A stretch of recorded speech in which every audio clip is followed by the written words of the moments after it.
제2절 부활섭리 1. 부활섭리는 어떻게 하시는가? 부활섭리는 복귀섭리이므로 재창조섭리입니다. 따라서 부활섭리는 창조원리에 의하여 섭리하십니다. 첫째로 후대 인간들은 그 이전에 선지선열들이 쌓아 올린 심정적인 기대로 말미암아 복귀섭리의 시대적인 혜택을 받게 됩니다. 둘째로 부활섭리를 위한 말씀을 인간 자신의 책임 분담으로서 믿고 실천해야만 그 뜻이 이루어지게 되어 있습니다. 셋째로 영인체의 부활도 지상의 육신 생활을 중심하고서만 이루어지게 되어 있습니다. 넷째로 섭리 기간에 질서적인 3단계를 거쳐서야 완성하게 되어 있는 것입니다. 이 지상인에 대한 부활섭리 1. 부활기대섭리 2. 소생부활섭리 아담으로부터 아브라함에 이르기까지의 2000년 기간은 다음 시대에 들어 부활섭리를 하실 수 있는 기대를 조성한 시대가 되었습니다. 그러므로 이 시대를 부활기대 섭리 시대라고 합니다. 부활섭리를 시작한 아브라함 때로부터 예수님에 이르기까지의 2000년 기간은 소생부활섭리를 해 나오셨습니다. 따라서 이 시대를 소생부활섭리 시대라고 합니다. 이 시대는 구약의 말씀을 인간이 믿고 행함으로써 의로움을 받도록 섭리하셨으므로 행의 시대라고 합니다. 이 시대의 인간들은 율법을 행함으로 말미암아 그의 영인체가 영형체를 이루고 육신을 벗으면 그 영인체는 영형체급의 영계에 가서 살게 되는 것입니다. 3. 장성부활섭리 예수님이 십자가에 돌아가심으로 말미암아 부활섭리는 완성을 보지 못하고 재림기까지 연장되었습니다. 이와 같이 연장된 2000년 기간은 영적 구원에 의하여 장성부활섭리를 해온 시대이므로 이 시대를 장성부활섭리 시대라고 합니다. 이 시대는 신약의 말씀을 인간이 믿음으로써 의로움을 받도록 섭리하심으로 신의 시대라고 합니다. 이 시대의 인간들은 복음을 믿음으로 말미암아 그의 영인체가 생명체를 이루고 육신을 벗은 후에는 생명체급 영계인 낙원에 가서 살게 되는 것입니다. 4. 완성부활섭리 재림하시는 예수님에 의하여 영육 아울러 부활하여서 부활섭리를 완성하는 시대를 완성부활섭리 시대라고 합니다. 이 시대는 신구약을 이루시기 위한 새 말씀을 믿고 주님을 직접 모심으로써 의로움을 받도록 섭리하심으로 시의 시대라고 합니다. 이 시대의 인간들은 재림 주님을 믿고 모심으로 말미암아 영육 아울러 완전히 부활되어 생명체를 이루게 됩니다. 이와 같이 지상에서 생명체를 완성한 인간들이 생활하는 곳을 지상천국이라 하고 육신을 벗으면 생명체급의 영계인 천상천국으로 가서 살게 되는 것입니다. 5. 천국과 낙원 이제까지의 기독교 신도들은 원리를 몰랐기 때문에 낙원과 천국을 혼동해 왔습니다. 예수님은 당시의 모든 사람들이 믿어주지 않았던 가운데서 자신을 믿어준 오직 한 사람이었으며 십자가의 동반자였던 강도에게 낙원에 들어갈 것을 허락하셨습니다. 예수님은 메시아로서의 사명을 완수할 수 있는 소망적인 과정에서는 천국에 들어갈 것을 강조하셨지만 십자가의 죽음길에 임해서는 낙원에 들어갈 수밖에 없게 된 사실을 표명하셨던 것입니다. 6. 말세에 일어나는 영적인 현상 장성기 완성급에서 타락되었던 인간이 복귀섭리에 의하여 소생구약 시대를 지나 장성신약 시대의 완성급까지 복귀되어 타락되기 전에 입장으로 돌아가는 시대를 말세라고 합니다. 이 시대는 아담과 헤아가 타락되기 직전 하나님과 일문일답하던 그때를 세계적으로 복귀하는 시대이므로 지상에는 영통하는 사람들이 많이 나타나게 됩니다. 말세에는 너는 주라는 계시를 받는 사람들이 많이 나오게 됩니다. 이것은 하나님이 아담과 헤와에게 피조 세계의 주가 되라고 축복하셨던 입장을 복귀했다는 뜻입니다. 또 그들은 각자의 사명 분야에 있어 재림 주님을 위한 시대적인 대신 사명자로 택함받은 사람들이라는 뜻입니다. 그런데 이와 같은 사정을 알지 못하여 자기가 재림 주인 것으로 잘못 알고 행동하다가는 적 그리스도가 되는 것입니다. 영통인들의 혼란을 어떻게 막을 것인가? 영통인들은 제각기 통하고 있는 영계의 계의와 계시의 내용이 다르기 때문에 상충적인 혼란에 빠지게 됩니다. 그러면 이러한 혼란을 어떻게 막을 수 있을 것입니까? 역사의 종말기에 하나님께서는 복귀 섭리의 전체적인 목적을 이루게 하시는 새로운 진리의 말씀을 주시는 것입니다. 그때 모든 영통인들은 보다 고차적이며 전체적인 진리의 말씀 앞에 나와 자기 자신의 섭리적인 사명과 위치를 바로 깨달아야만 횡적인 상충에서 일어났던 지난날의 모든 혼란을 극복할 수 있는 동시에 각자가 걸어온 신앙 노정에 대한 유정의 미를 거두게 될 것입니다. 7. 첫째 부활.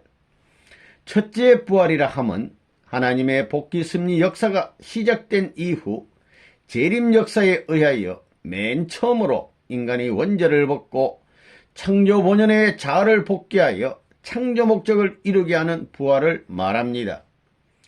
따라서 모든 기독교 신도들의 유일한 소망은 첫째 부활에 참여하는 데 있습니다.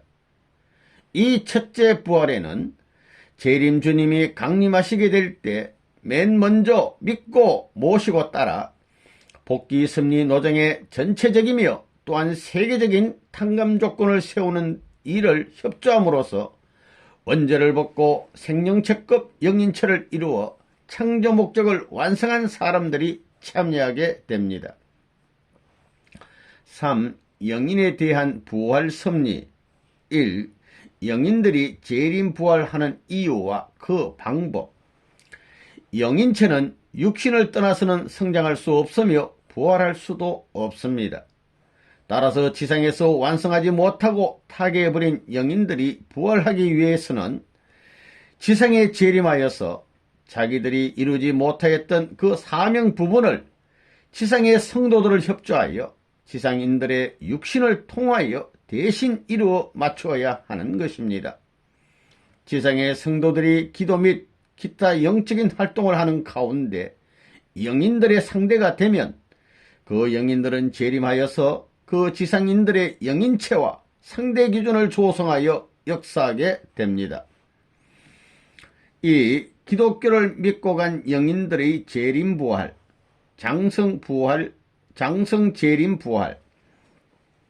구약시대의 영형체급 영인들은 메시아 강림 후에 지상에 재림하여서 지상 성도들로 하여금 생명체급 영인체를 완성할 수 있도록 협조하여 동일한 혜택을 받아 함께 낙원에 들어가게 되었습니다. 이것을 장성재림부활이라고 합니다. 마태복음 27장 52절을 보면 예수님이 십자가에 돌아가실 때 무덤에서 자고 있던 성도들이 많이 일어났다고 기록되어 있습니다. 이것은 구약시대의 영인들이 지상 성도들에게 협조함으로써 자기들도 함께 생명체를 이루기 위하여 영적으로 재림한 것을 보고 기록한 것입니다. 이 완성재림부활. 신약시대의 생명체급 영인들은 메시아가 재강림하신 후 전부 지상에 재림하게 되어 지상의 성도들로 하여금 생명체급 영인체를 완성할 수 있도록 협조함으로써 동일한 혜택을 받아서 생명체를 이루게 됩니다. 그리하여 지상 성도들이 육신을 벗고 천국으로 들어가게 될 때 그 영인들도 함께 천국으로 들어가게 되는 것을 완성 재림 부활이라고 합니다. 3. 낙원 이외의 영인들의 재림 부활. 타 종교인, 그리고 선영인, 그리고 악영인.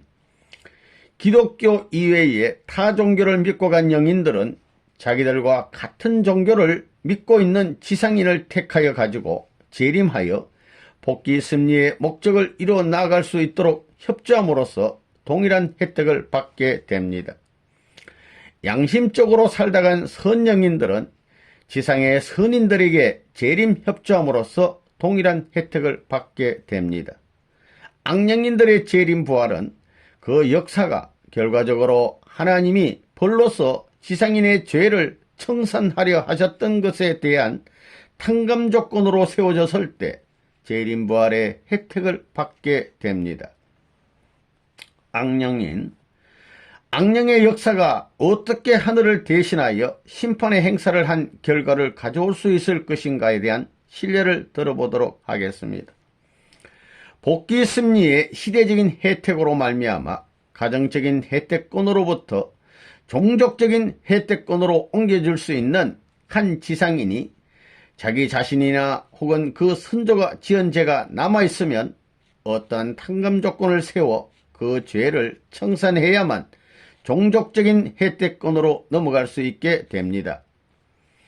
이때 하늘은 악령인들로 하여금 그 죄에 대한 벌로서 이 지상인에게 고통을 주게 하는 역사를 하게 하시는데, 이 지상인이 그 고통을 감수하고 잘 넘어가면 이것을 탕감 조건으로 하여 그 악령인도 같은 혜택을 받게 되는 것입니다. 직접 역사, 간접 역사. 이 악령의 역사에는 두 가지의 방법이 있습니다. 1. 악령인으로 하여금 직접 그 지상인에게 접하여 역사하게 함으로써 그 지상인이 스스로 청산해야 할 죄에 대한 탕감 조건을 세워 나아가게 하는 방법입니다. 그 악령인이 어떤 지상인에게 직접 역사하려는 것과 동일한 정도의 범죄를 행하려는 다른 지상의 악인에게 그 악령인을 재림하게 하여서 그 악인으로 하여금 실체로서 지상인에게 악의 역사를 하게 함으로써 탕감 조건을 세워 나아가게 하는 방법이 있습니다. 4. 재림 부활로 본 윤회설. 복귀 승리는 개인에서 출발하여 가정과 민족을 거쳐 세계를 넘어 천주까지 복귀하여 나아가는 것입니다. 그렇기 때문에 개체에 맡겨진 사명은 비록 부분적인 것이라 할지라도 그 형은 개인형에서 시작하여 가정과 민족과 세계의 각 형으로 그 범위를 넓혀 내려오는 것입니다. 예를 들면 아브라함은 개인형 또는 가정형이었고, 모세는 민족형이었으며 예수님은 세계형이었습니다.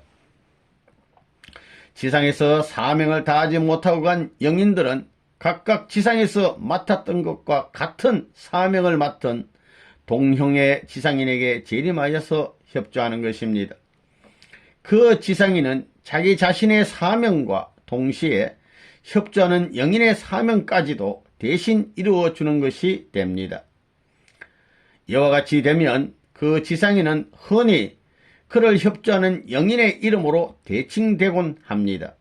여기에서 그 지상인은 그 영인이 윤회 환생한 실체인 것 같이 나타나게 됩니다. 끝날에 자기가 재림 예수요, 미륵불이요, 석가요, 공자라고 자처하는 사람들이 나오게 되는 이유가 여기에 있는 것입니다. 불교에서 윤회 환생을 주장하게 된 것은 이러한 원리를 모르고 다만 그 나타난 결과만을 보고서 판단하였기 때문입니다.